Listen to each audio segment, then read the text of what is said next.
So what was your first professional gig? Like, what was it a play? Was it like a commercial or?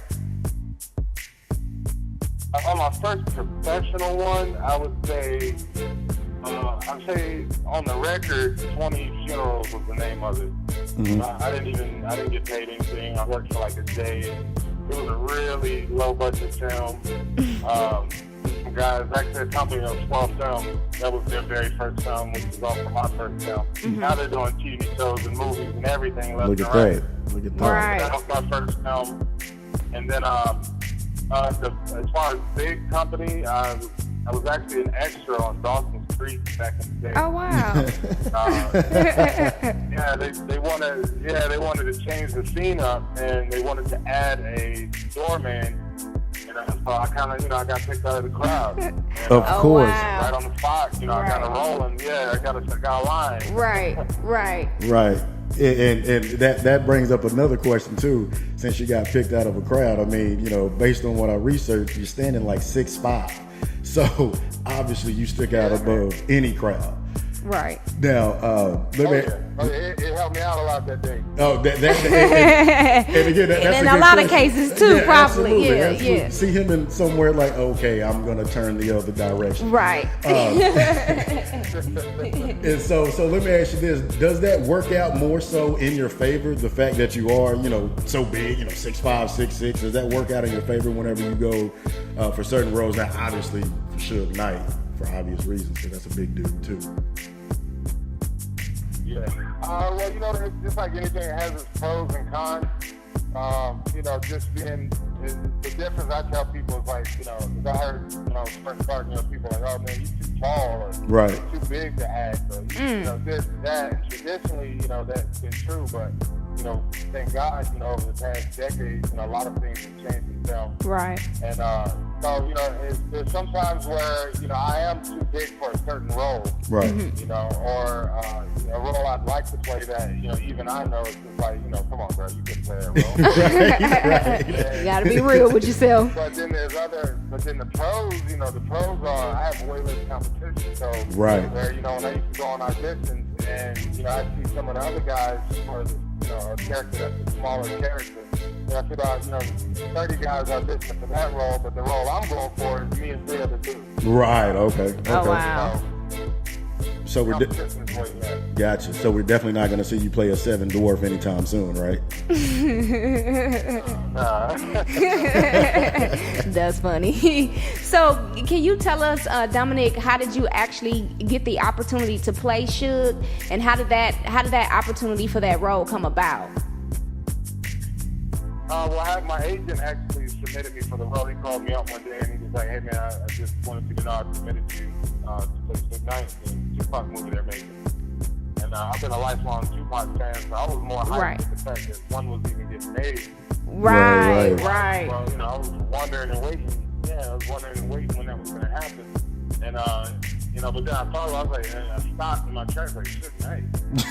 I had never even thought about being able to play Suge Knight. Right. Wow. And it was nowhere near my mind. I don't know why, but it just never even crossed my mind. Crossed your mind, And, right. so, I was like, Suge Knight. I was like, I don't know. I don't know if that makes sense. Then I really went back and stared at his picture for a little bit. And I was like, okay, trying to imagine myself with no hair and 2 more pounds. And I was like, you know what? Yeah, exactly. You look exactly actor, like. Yeah. But I was like, will people be able to see Suge Knight when they see me? But, we went, they had me audition about 4 times. There was a director change in the middle of my auditions. Oh wow. So the second time I had auditioned with Carl Franklin, and they called me back. They called my agent back and was like, there's been a director change. It'll be Benny Bohm now, and Benny wants to see Dominic in person. Nice. Oh my God. So that wasn't the second time. That was the 3rd time. And then so my 4th time was going to audition with Benny Bohm and the rest of the producers and whatnot. So I went through the ringer, but I came out strong. A champ, right? That's what's up. And congrats to that too, because you really did play Suge. I believed it. You were very believable. Phenomenal job. And you can just tell that you know, you really got into character while you were on set. Yeah. And that's something I actually wanted to touch on and ask you about. Like, how did you adapt to the role as Suge? How did you become Suge? You personally, what were some of the things that you had to do? And then can you also tell us, like, some of your concerns when you first accepted the role?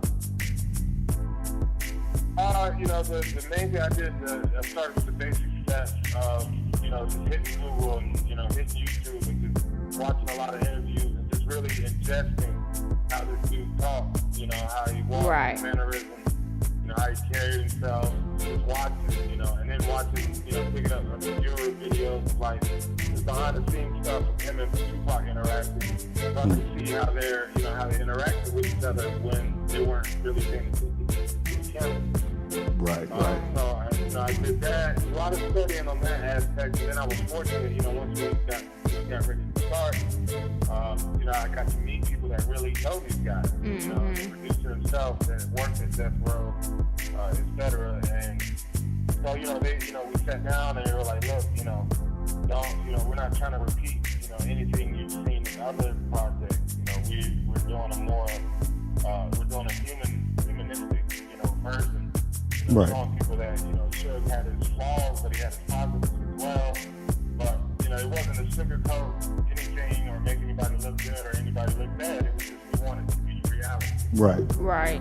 And so every time we see Suge, it's usually more like a caricature of Suge. You know, Right. not really a human version that makes sense. Right. You know, so that's what they wanted. There's no shot at anybody. It's just, you know, everybody's take is their take. You know, but this was, you know, take by some people who just wanted to show every character, not just Suge, but every character as real as possible. Right. The yin and the yang, not just, you know, negative. Yeah, that's good. So, you know, I got to meet and spend time with people who know me and listen to old Death Row stories and just really kind of get in the mind frame. Gotcha. Like, what type of, like, I guess, little nuances that you learned about Suge Knight that you incorporated into the film? I think it was. Well, I don't know if we really had the time to incorporate much of it, but one thing I did learn of was, and we hear a lot of stuff in the media, and the media paints their picture of things, how they want the narrative to be on people. Of course. And but you know, I learned a lot that these guys laughed a lot. You know, and not just him and Tupac, but just a lot of the guys at Death Row. Suge was a prankster. You know, he pranked people, and they were constantly cracking jokes on each other. Stuff. There was a lot of laughter going on. There was some craziness too. Right, of but course. There was a lot of laughter going on, and you never hear about that, you know, in the media stuff that, you know, besides all the craziness, these guys actually had a good time, way more than the craziness was going on. Right. Yeah, fair enough. Did you ever get a chance to meet Suge at all? A phone conversation, letter in the mail, or anything like that? No, there was a phone conversation that was supposed to happen, but as soon as we got ready to start shooting, the court out there in LA, or where I think it was in California somewhere, they took away his rights to visitations and you know, communication. So only his lawyers could see him or speak to him. Oh, that's typical. It would be. We weren't able to do that. Right. I feel you on that. That'd be a little tough. It is Suge, though. Right. You said what, Dominic? Oh, I just said I wanted to. I had hoped to get at least a conversation in, but, you know, like I said, that it was set up. The producer had, you know, spoken to him a few times. Right. And, you know, he was cool with everything, and so I was hoping to get that chance to have that conversation, but like I said, they snatched that away quickly. Yeah, like, we gonna cut this real quick. So I don't know what the reason was, but they snipped it. Yeah. I can see that though. I mean, we're talking about Suge though. You know how they overdo it in the media. Yeah, of course. And then everybody is just so high profile now. Yeah. Mm-hmm. Right. So, I wanted to know, all of the designers all the suits that you wore in that movie was clean. I mean, absolutely clean. And I just wanted to know personally, because I don't know what it is about men's suits that I just really enjoy so much. But do you know some of the designers that you were wearing in the movie? No, not so much. I know they, I'm a big dude, so he's different than like with Demetrius, they had Carl and I and other stuff. Yeah. But with me, with the suits and things like that, they were more so adamant about getting it right. Right. That, they just searched high and low to find the right suits or materials. And then, so we had a really great wardrobe department that was top notch. And Carl Ulysses he was a tailor, so he's a pretty well-known tailor out of Atlanta. And so, he made sure the suit fit, not just me perfectly, but fit the way Suge wore it. Right. There was some where I was like, hey, can I get a waistline in this? Suge just, that's the way he wore his suit. Just kind of straight up and down. Up and down, right. And it looked like your suits were a little bit more tailored because I'd seen a before and after picture on Instagram. It might have been on your Instagram, but it was like a red jacket, like a suit jacket that Suge had on, and I mean, it must have drooped from, it had no shape. I'm like, what? And then it showed you with a slightly different look, but very similar, and it was perfect. It was perfectly tailored. I was like, why, Suge? Like, the 90s. Yeah. I was the same way. I was like, why, Suge? Now I gotta wear it. Now I gotta put it on. I'm assuming you guys have seen the movie. Oh yeah. Oh yeah, for sure. Okay, so you know the scene where Tupac is doing the interview with the MTV interviewer, and we're outside. With the Death Row East signs up, the little rally. Oh yeah. Okay. Those parts, that part where you see me in the background, that has like, friends of mine, like, they were laughing, like, why are you wearing the hat on like that? Right. And, I didn't want to, but I wanted it to be accurate. And that's exactly how Suge was wearing it. Wow. In the video. Wow. The facial expressions I'm making, I got from Suge in that video. That's nice. That's dope. I love it. And now I'm gonna have to go watch it again just to look for the small facial expressions. Right. It's one of those movies you gotta watch it a couple times to catch all the small. Yeah, for sure. I agree. I definitely agree. And I actually plan on watching the movie, especially especially when it comes out on DVD. I plan on grabbing that. Oh yeah. You have to. I mean, that's a classic. Yeah, that, and it's going to be so much more on the DVD as well. Yeah. Yep, I love those. Give me those extra scenes. Those bonuses. So how... You get bonuses, you get extended scenes, and, things that were left out of the theaters because of distributors don't want to put out 3-hour-long movies. Right, yeah, of course. For sure. A lot of things had to get cut down a little bit that they wanted in the movie. But the DVD will have a lot of stuff in it that, people didn't get to see in theaters. I could imagine. Absolutely. Well, hey, that's did they give you an idea of when the DVD is going to drop? Just out of curiosity. Say that again? Yeah, have they given you like a time frame when the DVD is going to drop? Oh no, that I don't know. It's probably still gonna be a little while. For that, probably sometime in the fall. Got you. Okay, it's still gotta finish its run in theaters, and then I know they'll start. Right. Talking about the DVD stuff. Got you. Fair enough. Now I do have a question for you. Okay. Now this is, how sometimes people always have this conspiracy talk about this and that or whatever the case may be. So just real quick, do you think Tupac's dead? Oh my God. Well, I think unfortunately, yes. I think he's resting in peace. Yeah. Okay. Yeah. I don't believe it. I'll leave it. Yeah. Right. Fair enough. Right. What do you think you best brought to this role, Dominic? To Suge. What do you think you personally brought best to this role? I think just they're kind of changing the narrative. Just the way Suge's been painted over the years. It's kind of morphed into this thing where he and Pac didn't get along anymore, and he was evil, and just all of that negativity. And, right. It's just like anything else. People, they were like brothers. Right. They were both wildfires. So we know what happens when you put two fires together. It makes a bigger fire. Yeah. Right. And I think people got to see that dynamic a little better and clearer. That it's just like it made it more relatable to people as far as like families. And all of us have families, so you know you can love somebody to death, but sometimes, especially when you mix in money and business, sometimes it could be a risk. Yeah, absolutely. It doesn't mean you're done forever, right? You know, or That's that you guys, you know, want to kill each other, or you know, you hate each other. Right. You have a risk, and you get over it. You know, and I think that gave people a little more insight, made it more human, not just a rumor and propaganda for media. Right. I agree, cause I actually kind of learned that Suge had a heart. Yeah. He actually had a heart. I didn't think Suge had a heart before this film. Yeah, he had a family man. I mean, he's a family man, and you know, he has children. You know, that he took care of, and a lot of people from his old neighborhoods that he hired and put on, right, to get him off the streets. And you know, there's way more layers to this guy than what we've seen. Right, for sure. And you know what? It's kind of disappointing though that they depict Suge as such a monster at times, and not really bring out the other side of him, like the family man part, and giving back to the community. And Suge did a lot for the community and stuff like that. He gave back a lot. So I really appreciate, like I said, what you brought personally to the role and to the person, Suge as a whole too.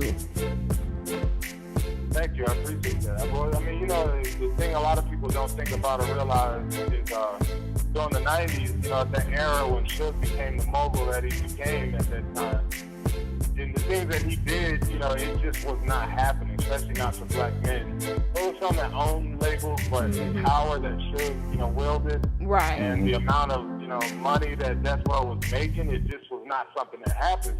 Right. So that made him a force, an American force, period. We all know how that narrative goes. He's no different. Same way they try to demonize Malcolm X, same way they try to demonize Martin Luther King. Right. Same way, and I'm not saying Suge is like Martin Luther King or Malcolm X, but he was a black leader.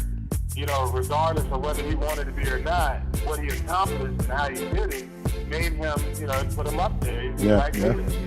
And, you know how that goes, any chance to take any weakness you have or any negative you have with you and amplify it to try to shun all your accomplishments or what you did, you know what I mean? Mm-hmm. Absolutely. Wow. That's what's up though. Like I said, I'm just glad that it was somebody out here to bring out, you know what I'm saying, what we didn't know of Suge, and you did very well with that. So do you have any goals after such a big film like this, such a huge project, with a lot of success? Do you have any goals in this industry? Because this was a big one, but I'm pretty sure you see yourself doing some other things with film. So what are some of those goals? Well, of course, plan to be back in theaters not too long from now. Oh, yes. And, so we've got some things in the works. I can't really publicly talk about it just yet, but, we've got some more goodness, more West Coast goodness. Some more West Coast goodness. Okay, all right. Yeah, man. I'm going to hit the theaters again and knock it down. And then also I write and produce as well. So I wrote a film called Mr. Right. Okay. It came out on television, I think about a year ago, year and a half ago. And that opened some doors. So, I've been writing as well, more, and producing as well. Me and my producing partner, Jason Beecham, we've been working on a bunch of different ideas, and, that's grown. And so, we're working on getting, we got 2 shows we're working on finding a home for. And then, also producing some film. It was actually a meeting I had left from that made me late. Calling you guys was, a new project that we're expecting to shoot ourselves here late fall. Nice. Everything. Right. You know what? Please keep us posted and let us know whenever you have anything you're dropping. We'd love to help, promote forward and support it. So please keep us in the loop with that. For sure. Thank you so much, Dominic, for speaking with us. It was definitely an honor, man. Yes, you are the ish.com. appreciate it. For sure. Such a humble spirit. I really appreciate that. And big ups to everything that you're doing in the industry, breaking barriers for the big guys and light-skinned brothers coming back, you know. Gotta bring the big light-skinned brothers. Right. Exactly. Put y'all back on the map, you know what I'm saying? That's a good look. But thank you so much again. And thank you, Krishane, as well. I hope I didn't butcher her name. I hope I said that right. Did I say that right? No, that's perfect, yeah. Okay. Thank you so much for working with me as well, you know, and getting you on the show so that we could speak with you. And just to let you know, also, Dominic, we will be releasing a press release on this interview. So, you know, Okay. I'll send Krishane the link as well for everything. So we'll be promoting that also. Okay, great. Yeah, once we get done airing for today. All right, nice. I look forward to it. All righty. Right. Well, thank you so much again, and enjoy the rest of your day, and have a blessed weekend, all right? All right, you too. Thank you for having me. Okay, no All right, doubt. have a Thank good you. All right. All right. Bye-bye. Bye-bye. Yes, indeed, y'all. Dominic Santana, you heard the man. You heard him. He's doing it. He's out here putting the light-skinned brothers back on the map. And he's doing it great. You know what I'm saying? First, huge. Yes, success for the role of Suge Knight. I think out of all the Suge Knights, I liked him the best. Yeah, that was the best for one. Sure. Because sometimes they will just throw somebody in there just because they And big. just butcher the people, Right, man. it's Just like, man, come like, on. oh, come on. You know how many movies we've seen, Exactly. and this has happened, you guys. Let's not go down that list, though. We're not even gonna start. We're gonna end off on a good day. Absolutely. A good day, you guys. So there you have it. Like I said, like I told Dominic, you'll be able to find this exclusive interview on our website, and we'll be pushing the press release for a few days, maybe even a few weeks as well. So stay tuned for all of that. This is your girl Linus and LP.